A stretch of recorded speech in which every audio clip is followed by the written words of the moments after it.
We have another update in the Dean Thomas, Gillian Robertson controversy that took place over the weekend. I'm going to tell you what that is in today's video. My name is James Lynch. So Ariel Helwani reached out to Gillian Robertson and got a statement with her response to Dean Thomas's apology. And if you're living under a rock and have no idea what I'm talking about, I've done 2 videos on this. I did one on Thomas's comments on Saturday night following Gillian Robertson's loss to Mackenzie Dern. And then I did another update talking about Dean Thomas's apology. And just before we dig into this, I didn't think Dean Thomas's comments were very good on Saturday, kind of throwing Gillian Robertson under the bus.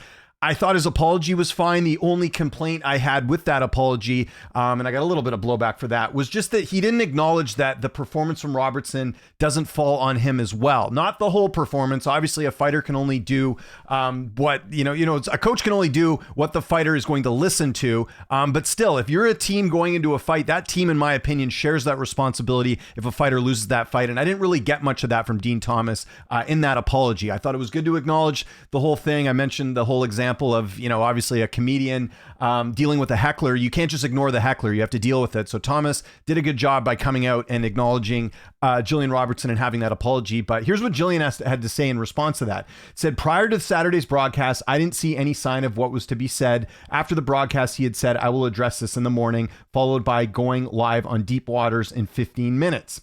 He did reach out to me privately at 5 p.m. and then send a voice message apologizing around 7:30 p.m. to which I did not respond due to the comments he has made since the broadcast privately to my team that led me to believe there's not much weight in the apology, such as me doing that publicly was more so for TV purposes and ratings. I don't think there's a conversation to be had. I'm good with everything. The people who sign my checks are cool. So there's a bit of a confusion in this quote, and Ariel clarifies it. I'll read that in a second. He says, as for now, I will regroup and take some time to heal. I will be back in the gym as soon as possible on the same mission. So you can see here in the quote, Gillian Robertson not too happy with the apology that Dean Thomas gave here. And then Ariel comes in here and says, clarification, this portion of the post above was a quote from Dean Thomas that Gillian Robertson included in her response. I don't think there is a conversation to be had. I'm good with everything. The people who sign my checks are cool. So this is coming from Dean Thomas. So when she says here, I don't hold, what does it say here? There's not much weight in the apology, such as me doing that publicly was more so for TV purposes and ratings. So this is Thomas saying that. And then he says, I don't think there's a conversation to be had. I'm good with everything. The people who sign my checks are cool. That doesn't seem like someone who's very empathetic about what he said. So Ariel also mentions, he says, I really do feel for Gillian. Ultimately, that's a very shitty thing to do to a fighter. It's just something that should have never happened. If anything, it should have been. She's gone as far as I can take her. It's on me. So this is where I agree with Ariel here. And this is something I mentioned in my last video. Dean Thomas did not take any responsibility for the loss. And there's a lot of people in the comments for a variety of different reasons. I'm not going to, try and figure out why they have this opinion, but there's a lot of people being like, oh no, what he said was right. And it's all on Gillian. No, it's not. When you have a team going into a fight and you have coaches and you have training partners, you are part of that team that goes into that fight. Obviously, at the end of the day, Robertson's the one who has to perform and go in there and do well. And we've seen examples of fighters going in the cage and not listening to their coaches and losing. And that's fine. But at the end of the day, it still is a team effort here. So I agree with Ariel here when he says, that Dean Thomas should have taken some responsibility for the loss. And then, people, again, I just brought up the excuse about how people say, well, sometimes a fighter doesn't listen to their corner. That's still the job of a coach to figure out how the fighter can get your message and use it in the fight. That's part of coaching. Okay. Like again, I'm not going to compare myself to Dean Thomas, but I've coached team sports before and I know team sports are a bit different, but at the end of the day, like if you're coaching anything, there is some responsibility that falls on you. I want to be very clear about that. So here's what else Ariel says. He says, that's not the way it was positioned. It should have never been talked about. Let the fighter grieve, let her process things. There was absolutely no reason to kick her while she's down. So I mentioned this on Saturday. I think it was a bad idea for Dean Thomas to go on the desk right after that loss. Knowing that, Dean Thomas should have been like, okay, well, I don't want to say anything emotionally that would come back to bite me, because look at the situation we're in here right now with Dean Thomas. What they should have done was either Dean shouldn't have done the hit after, which again, I talked about that. Like it's no different than, interviewing a fighter after they've been knocked out. Doesn't make a whole lot of sense to interview someone that's coming off a loss. In this case, the team of Gillian Robertson. And, two, you can do it, but just try and keep it positive. It's never going to come across well if someone's having a brutal loss and then you start to point the finger and do the blame game. So that's where, again, I agree with that as well. So here's some of the comments, but there's one in here. Actually, maybe I'll get to the comment that I wanted to get to as well. So this is pretty interesting here.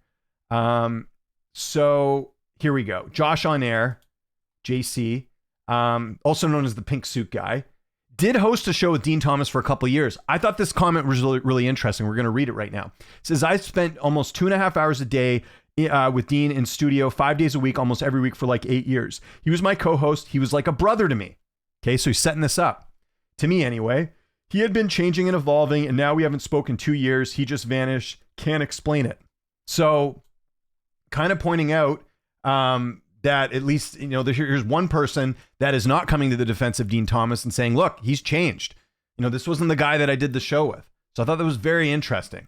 Now, obviously, when a situation like this happens, people pick sides and they, go on whatever side. But I just think that's interesting. Usually someone that would have worked with Dean Thomas, you think they would have said the opposite and said, look, I think Dean was just emotional. I think his apology was genuine. He's not saying any of that here. He's saying kind of the opposite, saying he's changed. He had been changing and evolving. Now we haven't spoken 2 years. So interesting comments there. But let's read some of the other comments here. What are people thinking about this? Again, I have seen a portion of the fan base say, oh, it's all Gillian's fault. And it's like, I can't really buy into that when, again, it's a team effort, right? How come all the fans are, talking about Chimaev's team in the weight cut, and then they're, again, they're not blaming Chimaev for the loss. You know what I mean? It's like the same thing. It's a team effort. Okay, so here's Sean Madden, one of the most highly regarded coaches in the game. If you guys don't know about Sean Madden, worked with some of the best fighters in the world. He's out of Colorado. He says, oof, the slide continues. So again, Sean Madden recognizing this as a coach, saying Dean Thomas is in the wrong here. I only saw one moment in the corner with Dean, and I was surprised how he had seemed to have already given up on Gillian. And that's another thing I've heard since this fight, too. I wasn't paying too close attention to the corner talk on Saturday. Maybe I need to go back and rewatch it. But I've also heard people mention that he didn't really give any good cornering advice either. So maybe that's something you need to revisit. A surprise Rogan, Anik, and Cormier didn't mention it, but I remember how Dean kind of is kind of a made man with Dana. Gillian is right to move on from that dude. Dean didn't have to air it out, but he also isn't wrong. See, here we go. There's people kind of agreeing with him. Robertson just hit her ceiling and recently is much better than she can get. She has no striking power unless you're Islam. She can only grapple with someone so big. Dern look massive comparator. And then you see all the people replying as well. Again, I think him mentioning, like, again, if Dean had come out, like Ariel said, and said, listen, I can only get her so far. I think we need to switch it up. And again, I take the responsibility for the loss. And no one's complaining here. Like, I think there's some people seeing this whole situation and saying like, oh, we're not just going to tiptoe around the real issue. She didn't perform well in that fight. There's nothing wrong with that. There's nothing wrong about being critical. The issue that I think a lot of people are missing is that Dean Thomas is blaming everything on her, essentially. That's what he's saying. We have to be honest about the performance. It was not a good performance. It was one of the most one-sided title fights we've seen in a while. So that's why, again, like, I think you can do two things at the same time. I think you can acknowledge it wasn't a good performance, but Dean should have also taken the responsibility of saying, look, I'm part of this team. I'm part of the problem as well, too. That's the issue. He's trying to blame everything on Gillian. I knew the apology wasn't heartfelt. He was covering his ass. I'm surprised his voice message wasn't just, hey, check out my stream live on YouTube for my apology. Don't forget to like and subscribe. So again, a lot of people against him here. You can tell by watching the fight live that after the first round, he was mentally checked out. So a lot of people agreeing that the corner advice wasn't very good. I hope he gets retired doing anything further from the UFC so you don't have to hear his voice again. Gillian is quoted as saying, there's not much weight in the apology. Wow, she's thinking what we're all thinking. Yes, very shitty thing to do. I really wish you got to the point. It was really hard to even understand what you were describing. Context is great and all. Yeah, I mean, he's talking about Ariel's tweet. I actually kind of agree with that. It could have been outlined a little bit better. Respect to Gillian for remaining humble and respectful. I would have lost it. Gillian's not only lost the fight, but lost her head coach who worked with her when she was young. He threw that all away. So again, you're seeing a lot of people pretty much side with Gillian and Dean Thomas. So, I mean, I thought after this apology, I mean, I took it away as like good apology. Like I said, it would have been better if he took in responsibility, but I think most people, like you can see in the comments here, and you guys let me know in the comments as well of this video, do you think his apology was good enough? Gillian saying it isn't. Everyone's obviously different and entitled to their opinion.